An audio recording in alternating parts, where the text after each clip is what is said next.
ناجائز تعلقات کو ختم کرنے کے لیے تیز ترین وظیفہ۔ وہاں سے تعلق بھی ختم ہوگا اور آپس میں نفرت بھی ختم ہو جائے گی۔ غیر مردوں سے یا غیر عورتوں سے دلچسپی بھی بالکل ختم ہو جائے گی۔ شک و شبہات کرنے سے بہتر ہے اللہ تبارک و تعالیٰ سے دعا کریں اور قرآن پاک کا سہارا لے لیں، کیونکہ اس میں کوئی نقصان نہیں ہے۔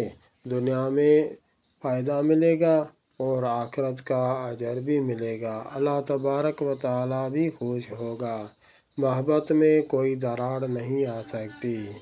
ویسے تو محبت میں بھی نفرت آ جاتی ہے، دشمنی ہو جاتی ہے، گھر خراب ہو جاتا ہے، جھگڑے ہو جاتے ہیں، سکون خراب ہو جاتا ہے، ایک دوسرے کے اوپر شک شبہات اور پھر اس کی سیاہی کرنا، یہ تو بہت بڑا ایک پرابلم بن جاتا ہے۔ اللہ تبارک و تعالیٰ اس پرابلم سے بچائے۔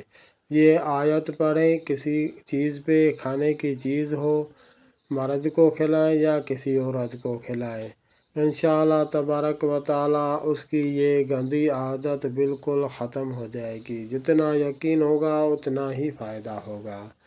آیت یہ ہے، غور سے سنیں۔ بسم اللہ الرحمن الرحیم۔ قل لا يستوي الخبيث والطيب ولو أعجبك كثرة الخبيث واتقوا الله يا أولي الألباب لعلكم تفلحون۔ یہ آیت کسی کھانے کی چیز پہ پڑھ کر اپنے خاوند یا اپنی بیوی کو کھلائیں جس میں بھی ناجائز تعلقات کا خطرہ ہے، اسی کو کھلائیں، انشاءاللہ تبارک و تعالیٰ وہاں سے تو تعلقات ختم ہو جائے گا، لیکن کہیں بھی ایسا کام بھی نہیں کرے گا، یعنی پوری زندگی کے لیے انشاءاللہ تبارک و تعالیٰ سدھر جائے گا۔ تو اور کیا چاہیے، یہی تو چاہیے۔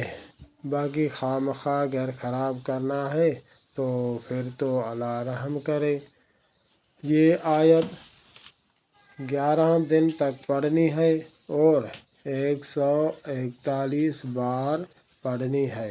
کھانے کی کوئی بھی چیز، بھلے میٹھی ہو، کھٹی ہو، سالن ہو، روٹی ہو، کسی بھی چیز پہ، یا کوئی مٹھائی یا کوئی پھل فروٹ وغیرہ، کسی بھی چیز پہ پڑھیں، انشاءاللہ تبارک و تعالیٰ فائدہ ہوگا۔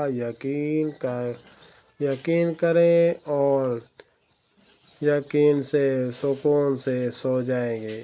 آپ کا شوہر، آپ کی بیوی یا آپ کی بہن وغیرہ یا آپ کا جس میں شک ہے، وہ اسی سے گندی عادت یقین کریں ختم ہو جائے گی انشاءاللہ تبارک و تعالیٰ۔